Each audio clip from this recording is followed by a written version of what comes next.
Monster now? Yeah. That wasn't funny, no? I tried. Hey! My guy. What's up? Good win. Yeah. Well, Jared, certainly these are crazy times for everybody, but it seems like it's especially crazy for you, man. So can you just talk about just getting to this moment, everything you've had to go through? Oh, my God, it was such a mess. So, like, 2 weeks ago, well, 2 weeks before I flew to Vegas, I wake up one day, I'm like in and out of sleep, and my fiance is like, Jared, you're burning hot. And I was like, what are you talking about? She's like, you have a fever. But I was like in and out of consciousness, and I was like, no, I don't. And she turns over and she touches me. She's like, you are on fire. So she got a thermometer, and I had like 102 something fever. And I was like, oh no, I must have got coronavirus, because I live in Florida. I think we have like the most cases like in the world right now. So I'm like, oh wow, I had, like, what else could it be? Everyone has coronavirus right now, I must have got it. So I got tested like 3 times in 1 week, negative. I got an antibody test, negative. I was taking all these different tests, they were all negative. So I'm like, all right. So it took me like a week to recover. But the day after I woke up with that fever, my fiance had a miscarriage. She was like 10 weeks along, and I was like in dad mode. I was like, I'm gonna be a dad. Like, I was like looking at strollers and shit to buy. And she had a miscarriage, and it was a miserable time for both of us, you know. We were obviously both spiritually and mentally and emotionally, physically drained. Obviously, she was physically in pain. It took like 4 days for her to, you know, go through it all. And like after like 4 days, she wakes up and she's like, my throat hurts. And I'm like, you had a rough week, so you're probably just feeling a little. But she owns she was on that American Ninja Warrior show. So we opened a gym, an American Ninja Warrior obstacle course gym. And she was like, I have to get tested before I go back to the gym, because there's kids everywhere. You know, I'm not gonna go back to the gym and spread around coronavirus. So we both go get tested. I get my result, I'm eating food, I get my results, and I'm like, oh, negative, thank God. She comes out of the room with her phone, and in red letters it says positive. And I'm like, this was 10 days before I left for Vegas. I'm like, holy shit. And she's like, you gotta leave the apartment. You can't be here. So like, I'm eating food, and like at the drop of a dime, I had to pack all my stuff for Abu Dhabi. And I'm like, gear, mouthpiece, cup, supplements, clothes. I'm just like throwing all my stuff in the bag. I had to like go to like different stores because I left stuff at home, and she didn't want me coming back inside. So I go quarantine at a rental unit that she owns a couple miles from us. Luckily it was furnished and empty. It's never empty. Luckily it was empty. So she had coronavirus. The symptoms never got that bad, but she had it for like 14 days, 15 days. She just started feeling better like a couple days ago. So I leave, I quarantine by myself. Everyone in my gym is testing positive. My coaches, Gilbert Burns, obviously. I was training with him days before that. Herbert Burns was supposed to corner me, but couldn't because he was with his brother and they wouldn't let him come. Lost all my corners. So the week leading up to going to Vegas, I got to get tested. I'm not going to show up to Vegas and be positive. So on the Wednesday before I left, I got tested. And apparently the place I was spending $300 a test to get like same day results. The place I was going to apparently had like the best machine for accuracy. So I got tested on Wednesday, negative. I go back Friday, negative. I was gonna do it Saturday, but it was 4th of July, so they were closed. So I left Sunday thinking, all right, and I was quarantined. I was going to like supermarkets and stuff like that, but like I was staying away from people. I flew to Vegas, got there, got tested, negative, great. I'm going to Fight Island. Then I'm hanging out with Paul Felder at the hotel. He flies from Philly next to Dean Thomas, who tested positive. So they make Paul quarantine now I'm freaking out. Oh my God. I was hanging out with Paul all day yesterday. We were running together, sweating on each other, like hanging out. I'm gonna get coronavirus now. So I fly here, I get tested. I find out Paul's good. They're gonna make him stay as long as he gets a couple more negatives. They'll send him to Fight Island. So I fall asleep at whatever it was, 4 or 5 in the morning when we got here. Got tested, went to my room.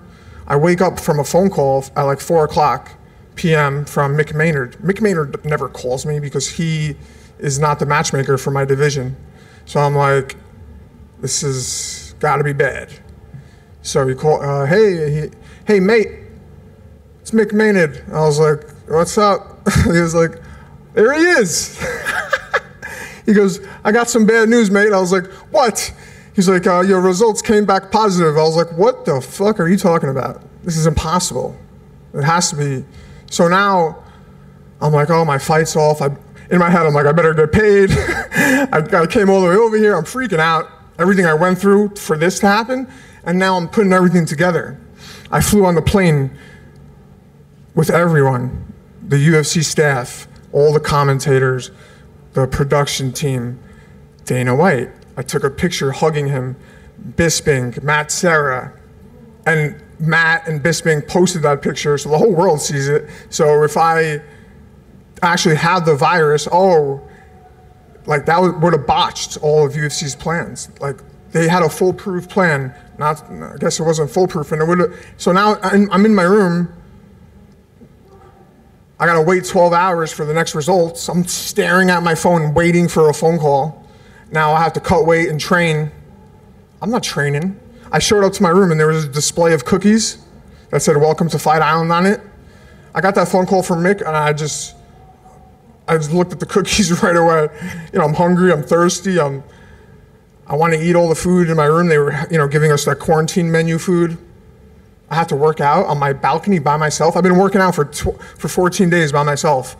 Every workout I did for 2-3 times a day was by myself. That's hard to get motivated to do that. Yeah, I go running every week, but most of my workouts are with teammates, with coaches. We're holding mitts. We're getting happy. We're excited. We're having fun. I got to do every workout on my own in Florida in 98-degree heat, 100% humidity. It's worse feeling than here.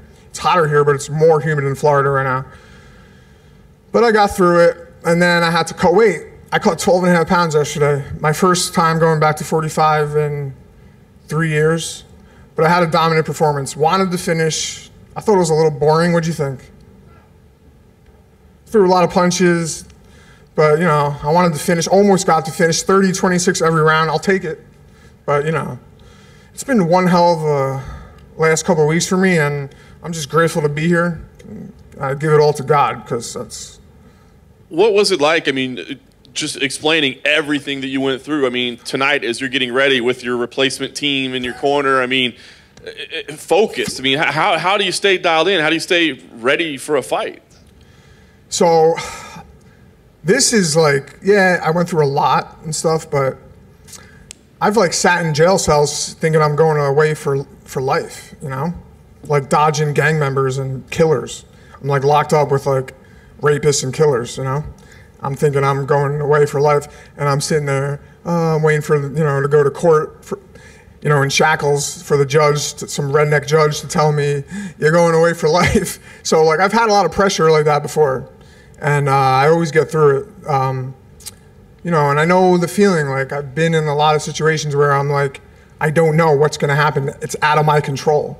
The only thing I can do is give it to God, and that's what I had to do this whole time. When I was younger, I didn't believe in God. But after all these years of going through everything I went through, it's clear to me that He's the only reason why I'm still alive and I'm doing what I'm doing.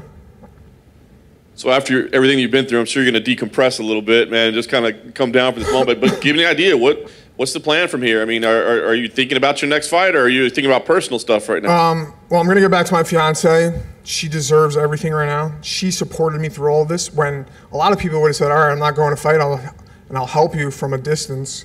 Obviously, I couldn't be in the room with her, but I'm going to go home. She's feeling good now. We're ready to embrace each other. But, I want to fight. Like, I finally got to the division that I'm supposed to be in, back to the division after 3 years of injuries. I had an eye surgery in November. I had a plate put in my face. I won the fight before that, but the fight before that, I got my pelvis pulled off my hamstring, or my hamstring pulled off my pelvis in my fight against Joaquim Silva. I did well when I first got to UFC. My 2 first wins were dominant, and I missed weight my first fight, so they made me move up. So finally, after 3 years, I'm able to go back to the division that I belong to be in. 55, I'm fighting out of my weight class. When the guys start getting really big and really technical, where do I find the advantage? Today I was the bigger guy, and I was clearly the more technical guy. So I had a dominant performance, and that's how it should be. That's how it should have been. And I'm ready to, you know, I have to improve, but I'm ready to do that. And if there's one thing that I'm good at doing, it's getting better at something. So whether it's personal or emotional or spiritual, I will get better at it, or physical, like this is. And I'm just grateful to be here, man. And you know, I don't care about money right now. I don't care about, all I want to do is help other people by using my platform. And unfortunately, this is like, well, not unfortunately, but UFC is where I have to do it because this is the biggest league, and this is where I deserve to be. So I'm ready.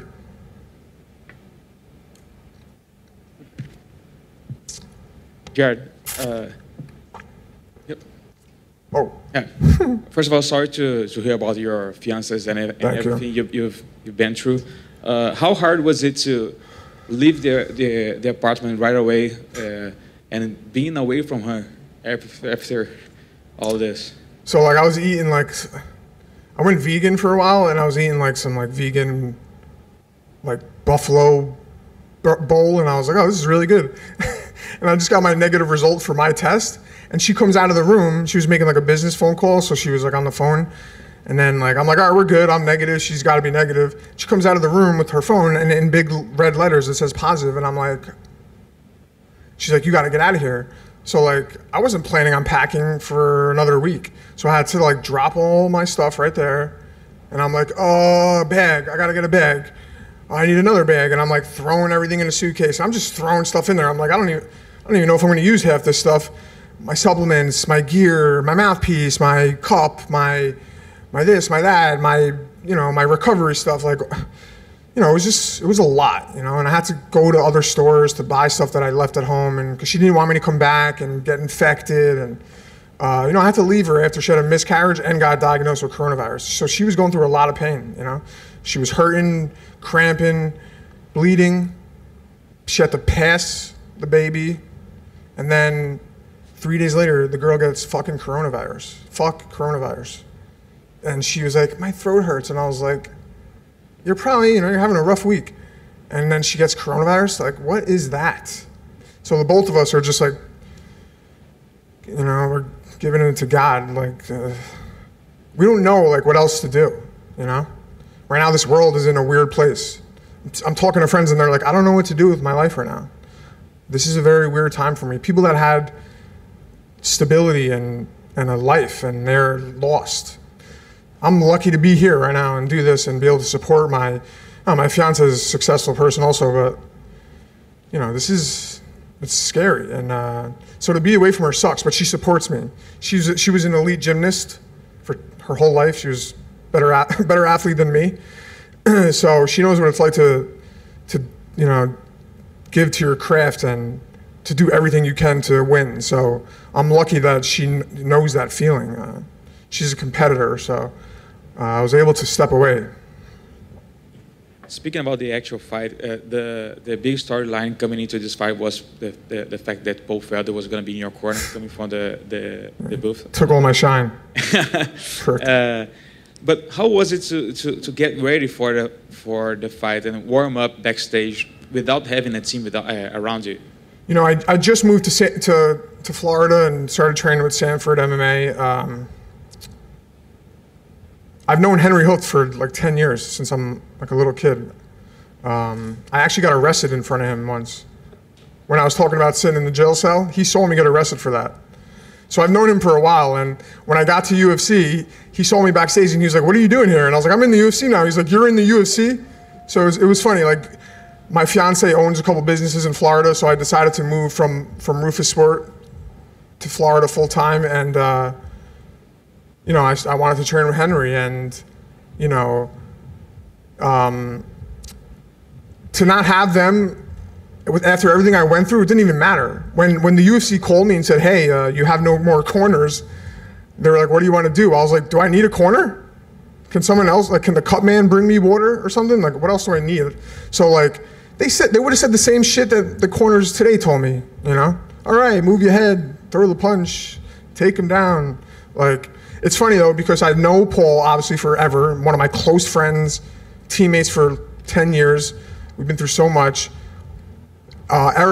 Nick's sick. I know him, but we'd never trained together, but we clicked right away. All week we were training, doing mitts, it was perfect. And then Gary Tonin, he's one of the best grapplers on the planet. I trained with him for a long time at Henzo's in New York City, where I'm from. So, like, he knew my game.